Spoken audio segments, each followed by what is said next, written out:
how good is this? A matchup for the UFC welterweight division title. All right, so here we go.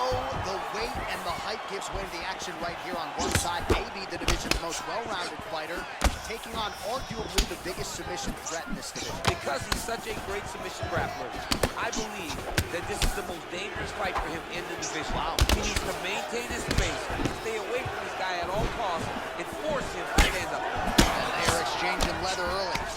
Big elbow there lands. Some real power shots here.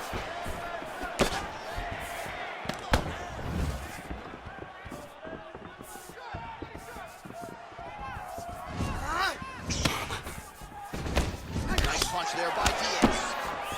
Well, now if you're the opponent, you really got to be careful as Diaz is able to find a home for that right hand yet again. When Diaz starts landing the right hand, you have got to stay firm. You have got to dig your heels in the ground and say, no way you're going to just run me over. Easier said than done when you're facing Nathan Diaz. He's got to be careful dipping his head when he's throwing that jab. He's throwing every part of himself into these big leg kicks. And they separate. Nice kick. Under 3 minutes now to go in the round. Nice shot inside by the champion. So just over 20 total strikes have landed for Nate Diaz. Timing his shots nicely here, champion. He's doing a great job of mixing everything up and using a lot of diverse strikes. He loaded up there on that high kick.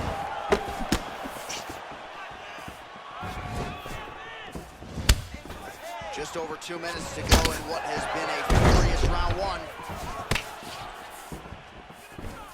Under 2 minutes now to go in round one.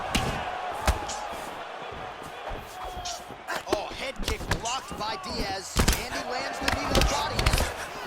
Well, a lot of people think he might have the best jab in this division. Didn't like that right hand. He needs to start looking to finish now because he's got his opponent hurt very bad.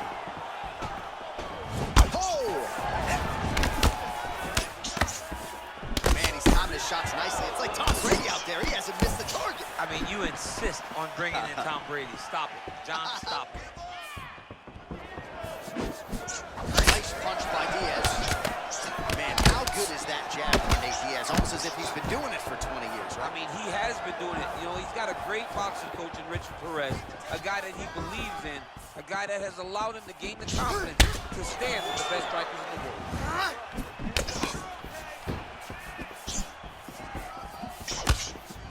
Look at him working at trying to shut the liver down. Able to check that kick as well.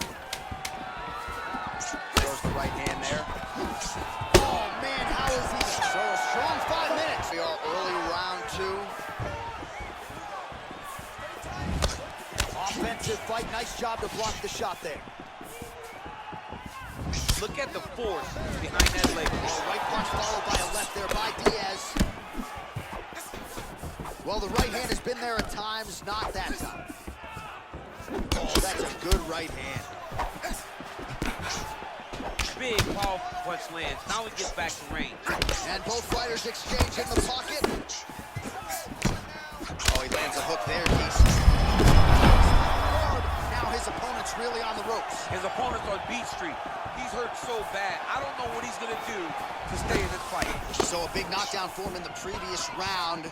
Confidence is high and building here in this next round. Confidence is key, and he has a ton of it right now. Oh! What a fantastic strike to throw at the exact right moment. He deserves this moment.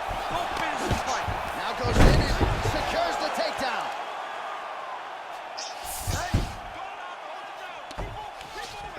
All right, so he postures up here and now figures to rain down some ground strikes. Yeah, the ground and pound will be aplenty from this position. Oh, nicely done there as he escapes back to his feet. So a much different approach for him here in this second round. He was a little bit tentative in round one. Massive hook lands, and his opponent seems to be on his way out of the fight. Punch over the top. Big knee lands there. Knee to the body. Oh, straight right.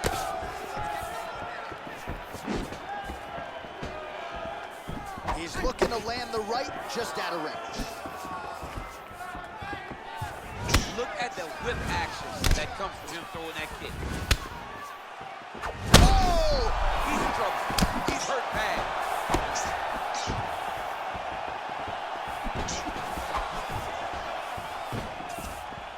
Well, he's been pretty accurate tonight. He's landed some significant strikes, but his corner's looking for him to mix it up a little bit more and just throw more volume. Because they don't see too much of a threat. This guy has to have confidence in knowing that when he extends his combinations, he's still safe, but he's also going to be able to land. He's got to be finding that confidence in his mind that all the reps in the training room are going to pay off. Diaz has got a big bruise starting to form on the right side of his body. The strike lands there, so he did hit the desired target, but it almost looked like slow motion to me. Yeah, he's moving in slow motion. He's throwing everything at his opponent, and he couldn't get him out of there. Now it's just a matter of trying to survive and not get knocked out himself. Oh, that's as good a punch as he's thrown all night. The punch that lands down the middle, the one that you don't feel, is the ones that land perfect, and that one landed perfect. How about those 5 minutes? Here we go. Now 5 minutes remain in the fight. Oh, and there's the double leg takedown, DC. That is just too good, too easy. Too good, too easy. The timing was just too good. Before he could even defend, he's already off his feet, going backwards. It's hard to run backwards, and that's what happens when this guy hits the double. Oh, and he escapes up the hip toss as he lays him down. Now we'll see what he can do. Right into side control. Well, he's in a compromising spot here, DC. You got to figure out a way to get back to your feet. Look at him jumping in to try to get the finish. All right, well, both fighters pretty comfortable on the ground, DC, but you got to be very careful hanging out here for too long if you're his opponent. Diaz's lower jaw now starting to show signs of swelling.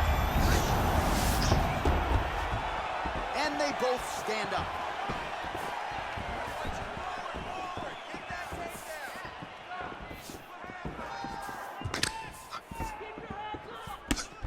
Big punch lands over the top. How's he going to follow this one up? 3 minutes to go in round 3. Now his opponent in a world of trouble. Such a sneaky head kick. He did not recognize it was coming high, and now he's got him hurt bad. Big right hook coming, it's blocked. Oh, he gets another takedown here, just doing a nice job not telegraphing his shot, clean entries. It's kind of like what he sees. I mean, over and over, he gets to the legs before his opponent reacts. By beating him on the entry, now it's up to the opponent to keep up. But this guy's playing chess. His opponent's playing checkers. He's playing chess. He can't keep up once he gets to his legs. He's got to beat him defensively before he gets his hands locked around his legs or his body. Beautiful leg kick thrown. Oh, there's the head kick. Looked like there might have been a window there. Instead, it is blocked by Diaz. That's a big strike right there. Just missed with the left there. Man, look at the size of that bruising on his body. Oh.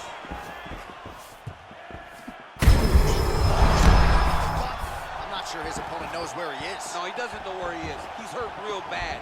That punch landed in the perfect spot.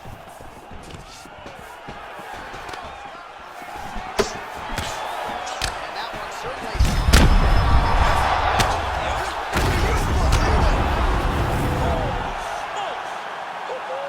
You see, no telestrator tonight, but we're going to get you some highlights from this one. This was a fight that had it all, and for my money, his best performance to date. His best performance to date in the biggest moment. In the biggest moment, you got to show up. And that's exactly what he did tonight. He used every bit of his skill to get the job done.